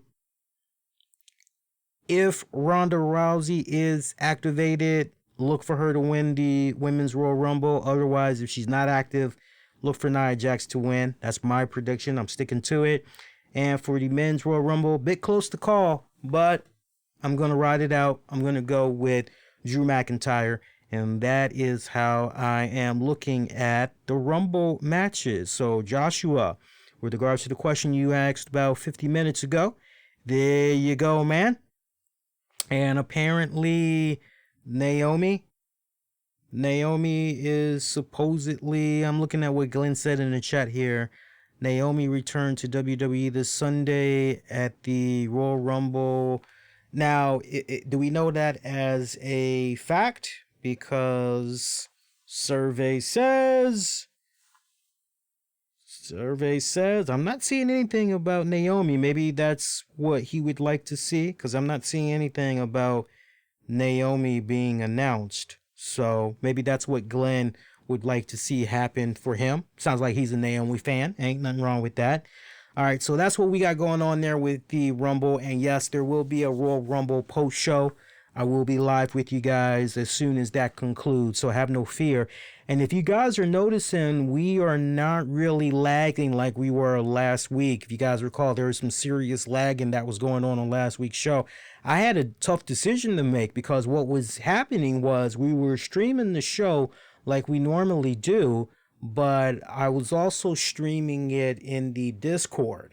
And so, all I need for the bandwidth and all that to go in one direction instead of multiple. So had a decision to make. It was, okay, either we're doing the web stream and then we'll just pre-record the show and, release it that way. Or so we're sticking to the web streams from here on out. So from now on, so you guys know, when it comes to the shows, it's always going to just be web stream only. And then once the show is done and I'm editing and everything, I'll try to get out the audio version ASAP to you guys. We got some more wrestling headlines we can get into. So let's freaking go there. A couple of notes I want to bring to you guys' attention here. Jazzy Gabert. I know her as the alpha female. I had an opportunity to interview her some years back, and this was when she was trying to take part in the TNA gut check and everything. Yeah, I had a chance to interview her. That was actually a lost interview. It was a lost interview because I ended up having some serious audio connection issues. My end was fine. Hers was coming in extremely gargled and everything. Nothing that she did wrong. I just think because of the whole long distance and how she was connected, she wasn't hardwired, and I think she was actually traveling and everything. But that's one of those interviews that's lost now, a lost little gem, because it was great. We talked for about 45 minutes, and this was extremely young into my podcasting career. I think at that point I probably had about maybe 4 years under my belt. I'm leaning more towards 3 years under my belt. But she recently had conducted an interview. I'm not sure how many of you guys are aware of this, but she did say on social media that she was now a free agent. And if you guys recall, she actually had signed with the WWE just last year. So it's, well, wait a minute, what the fuck is going on here? So she recently did an interview, and she talked about her time in the WWE, working in NXT UK and everything. And I can read to you just a couple of the highlights that she had mentioned. But as far as enjoying her time in NXT UK, she said, and I quote, "I'm grateful for the opportunity that WWE gave me. I was immensely privileged to train with legends like William Regal, Johnny Saint, Robbie Brookside, Shawn Michaels, and others who came to the Performance Center in London. I was blessed to make my debut at Blackpool and witness how the NXT UK superstars performed on a high level with so much passion. I was also really happy that I got TV time almost every week. Of course, some could say it was not a good storyline I was placed in, but I honestly was just happy to be out there at all, and I tried to make the best out of it." She also talked about the UK schedule, how it's pretty light, saying as we had only TV tapings about every 4 to 6 weeks, I was able to do a lot of projects outside of wrestling, and I found the world of entertainment in Germany. I was on dating shows. Oh, get out of here. Game shows, talk shows, and got to do lots of fun things in TV. In the summer, I was really lucky and got an offer to tour with a German rock star, Udo Lindenberg.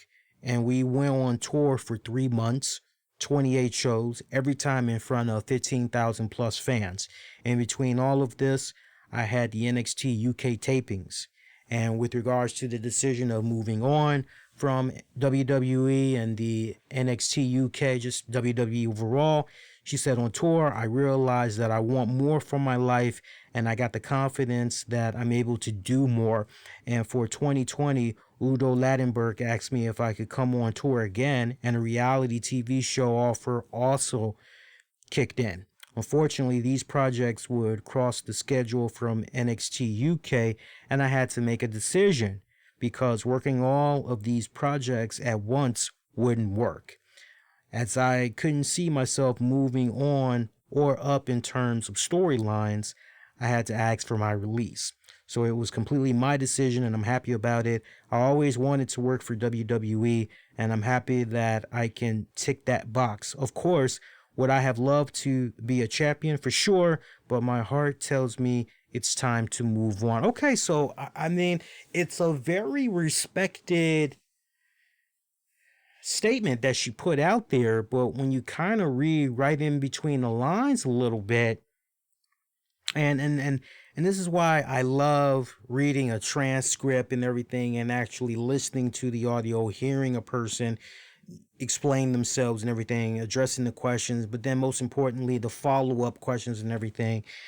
And my follow-up question would have been, is there any resentment at your end? Is there any disappointment with how you were booked in the WWE NXT division? Is there no regrets? That would be my first question. That way she can, put whatever she wants to put out there, right? And the other question I would put out there is, okay, well, have things at least been done in a way where you guys could come together and do business again a couple of years down the road? Or do you think that it's just not going to be feasible, at least from WWE standpoint? What say you? I definitely would have followed up with those important questions and everything, but this really sounds like 2 cents from a distance, and I can totally be wrong with that, but just putting everything in the vacuum here, it just really comes off as if her heart was yearning for more than what was currently on her plate. It seemed as though she was looking for more challenges and more opportunities from elsewhere, and however she needed to fill that void, she was going to do her part and respectfully fill that void. And I mean, look, not for nothing, but this is somebody that made their debut in pro wrestling going back like late 2000, going into 2001. So she's been at this for a lot of years. She's 37, going to be 38 this summer. So that's a long time to be putting in there in the ring, and sooner or later you got to start thinking about an exit strategy and everything. What's going to be your life after professional wrestling and everything? And look, if she really had took a step back and took a good hard look at herself in the mirror and really asked herself, okay, well, where do you want to be by the time you're 40? I know it's something that most of us guys don't really think about, but women, and you fellas that got the ladies, you know exactly what I'm talking about. When you have your woman that is 2-3 years away from hitting the big 40, it is such a depressing milestone for the women, because even if they look and feel fantastic, just the fact that 40 is literally right around the corner, they are very depressed as fuck about it, because it's a new chapter in their life.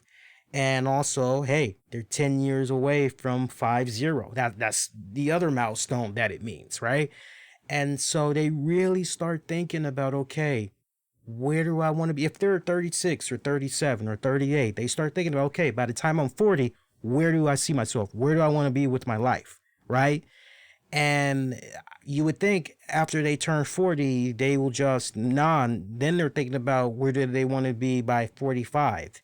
Where do they want to be by 50 and all that? So I wouldn't be surprised if that was kind of the mindset that she had going on and everything like that. I don't think it's a case whatsoever. And I think this should have been another question that should have been asked of her, which is, all the years that you spent in pro wrestling, do you feel at this point you've kind of fallen out of love with it, or do you still feel as passionate as excited as you do for wrestling as you did years prior from when you made your debut. Really would have been another cool question to ask her as well and everything.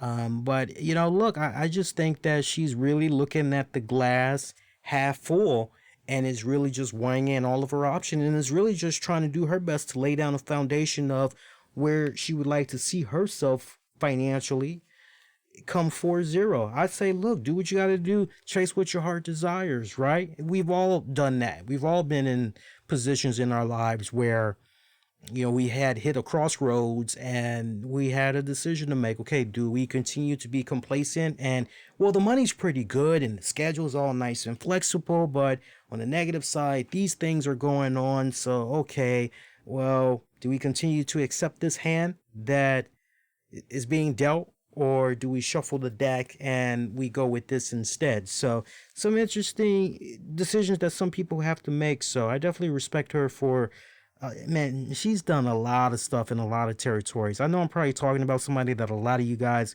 really aren't that familiar with, but when you look up her resume from Pro Wrestling Eve to working in New Japan, working in Impact Wrestling, working in promotions out there in Germany, doing the Mae Young Classic. I mean, just all over the place as far as the promotions that she's worked for over these years.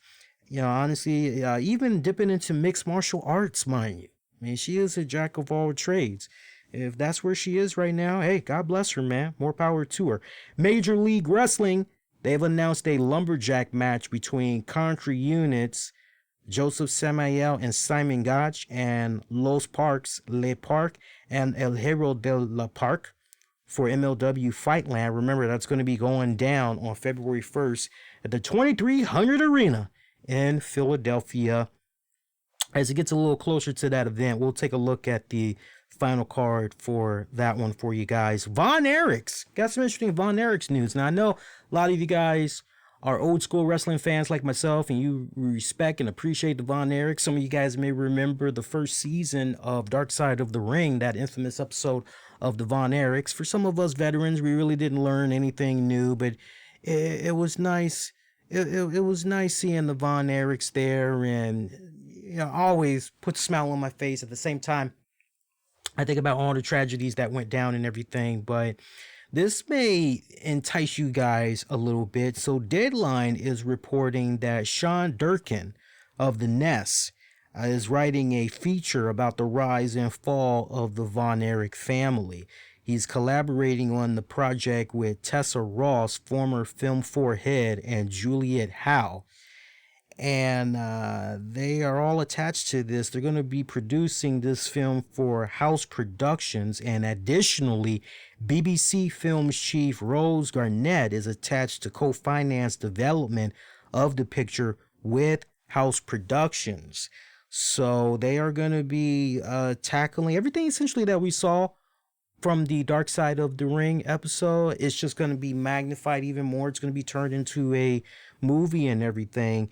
And they're even going to be covering when the family was inducted into the WWE Hall of Fame going back to 2009.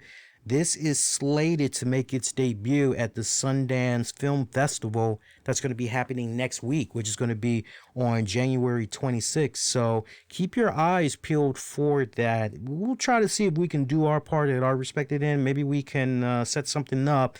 And who knows, maybe we can see if we can get an advance screening of this, at least a little trailer, something exclusive that we can try to sink our teeth into. Shout out to Monday's WWE Raw, their MLK edition. Did pretty good, man. It averaged a 2.380 million viewers number. That's pretty good. Decent improvement over the previous week's show, which did about 2.03 million viewers.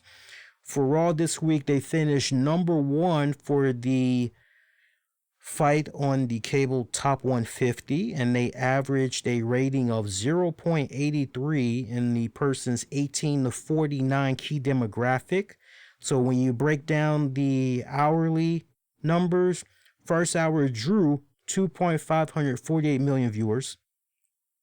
Second hour drew 2.492 million viewers.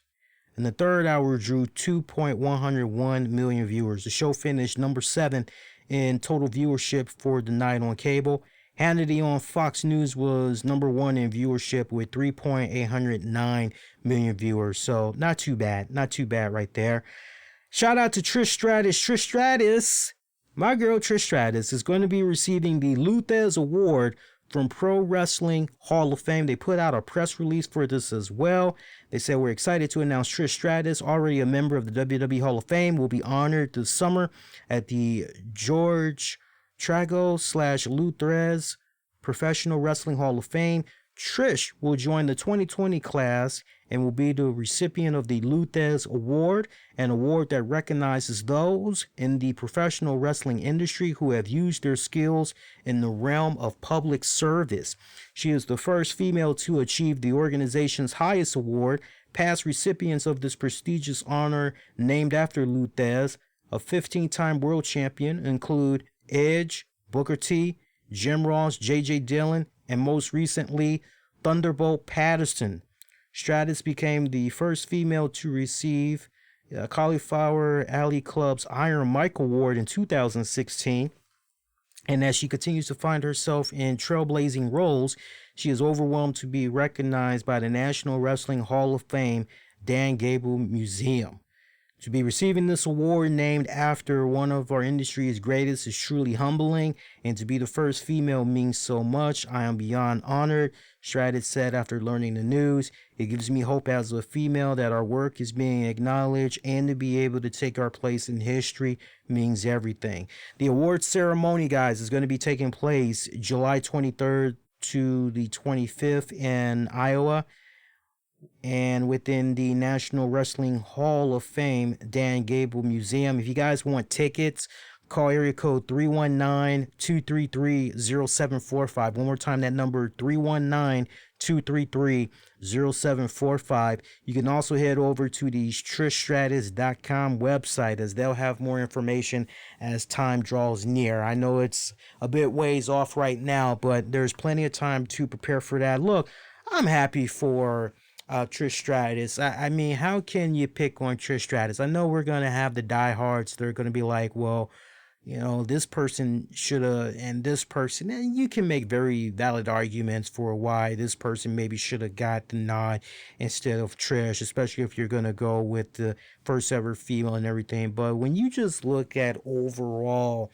the body of work that Trish Stratus has put out there, and the one thing, I don't care who you are, the one thing that everybody can unanimously say with regards to Trish Stratus, as far as one of the truest, greatest female wrestling ambassadors that we have seen in this lifetime and even the previous lifetime, Trish Stratus has been a bona fide awesome ambassador. You never hear her involved in any type of controversies whatsoever.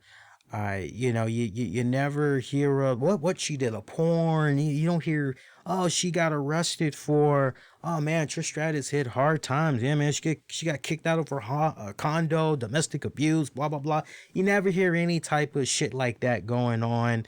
You know, every time she does make headlines, she's always doing something nice, right? She's always doing something cool, just from whether it's her fitness and yoga, you know, something from a philanthropy standpoint, you know, trying to raise awareness about something. She's always doing something that not just necessarily empowers and favors women, but just something overall that's just, when it's all said and done, she's doing her part to pay it forward in her communities, and you know, trying to make that impact around the world and everything. So I can't shit on that. How can anybody shit on that? You know, you really can't. I was talking about the Von Erichs earlier. One other thing I want to point out to you guys, because we also did briefly mention Dark Side of the Ring. We know they're coming back for a second season. We just don't know when they're going to be premiering. It's going to definitely be sometime this calendar year, though. However, one thing that was revealed, and the Hart family has shared this on their respective Facebook page, website, and all that. Dark Side of the Ring, the crew, they did sit down with Martha Hart. So there is going to be a episode of Dark Side of the Ring tackling everything that went down there with Owen Hart. And I cannot wait to see this interview or this episode that's going to include Martha Hart. This is going to be the first time that, we're really going to be able to kick back and see her, because for many of us, this is going to be the first time in some years or a couple of years, but for many of us, several years, that we're going to be able to see her and everything. And it's going to be pretty interesting to find out where her head is now. That so much time has passed and everything. I would like to believe that the crew is definitely going to ask her about, hey, you saw what Mark Henry had said there in that passionate speech at the WWE Hall of Fame a couple of years back and everything. Where is your stance right now with the Hall of Fame? Are you loosening up a little bit? Would you be open to it with a few conditions? And, I know the interview has pretty much already happened and everything, but, look, if it can be a situation where Owen gets inducted into the Hall of Fame with Martha's blessing, I'd say all the proceeds, all the sales that they're able to make from the gates for everybody that's going to be there, 100% of that goes towards the Martha Hart Foundation and all that. Give it to charity, I personally say, but I'm eagerly, of all the episodes for Dark Side of the Ring, not every episode of Dark Side was banging like that. I mean, there was some that just, I know the story and I went in expecting to learn some new stuff. I didn't learn anything new. And so from the standpoint of, well, if you're a newer fan and you're not familiar with these stories, this is good for you. But for me, definitely this one, just for Martha alone, I can't wait to see what she's got to say. And to the point, I'm wondering if Dark Side Crew even had made time to try to interview some cats in the WWE for this one, right? So it's interesting because I remember when I was talking with Evan Husney, who's one of the producers for Dark Side of the Ring, and one of the things I was asking him is, did he come across any red tape at all when he was trying to set up some of these interviews with some of the people he was trying to talk to and everything? Did his path, or did he and his production team's paths cross with WWE's at any time? And he had said, no, we were good. You would think so, but no, we actually were pretty good and everything. So I can't wait to see how this episode pans out, though. But most importantly, I can't wait to see how the rest of the episodes fare. I'm waiting to hear a list of all the episodes that's going to be coming to us in the coming season for this one. All right, so other than that, there's really not much else for us to get into. We did pretty good. We did about 1 hour and 51 minutes. So at this point, I'm going to stick a fork in it. We're going to call it DONE done. Before we get ready to wrap up, I do want to give a shout out to our Patreon members. Remember, patreon.com/RCWR Show. You can check out bonus audio, video content, great majority of which you won't be able to find anywhere else. As we're getting ready to wrap up the month of January for our Patreon members, we've got a Worlds Collide. We're going to be doing the post show for that. That's going to be exclusive to you guys on Patreon. You already got a new episode of Wrestling with the Topics with myself and Tammy. That's available right now. We're also going to be reviewing the Aaron Hernandez specials that came on IDTV and the Netflix miniseries that's going to be dropping in a couple of days here. Looking forward to talking about those with Tams. We also got, what else we got lined up? A whole lot of shit as we get ready to wrap up the month of January for Patreon. But patreon.com/RCWR Show. Go sign up, $5 a month. Get to check out boatloads of audio and video content, great majority of which you won't be able to find anywhere else. Shout out to our Patreon members. Anthony Missionary Thomas of Wrestling Soup. Shout out to also Justin Ripstock, John Krauser, Sean Kenter, Freddie R, Tony Bing Gaming. If you guys want the very latest in all things Marvel Ultimate Alliance 3, Marvel Strike Force, and the upcoming, soon to be released everywhere, MOBA game, Marvel Super War. Tony Bean Gaming actually did a video tutorial that's about 3 minutes long showing you how you can play Marvel Super War in your respected region, as it's on a limited region release right now.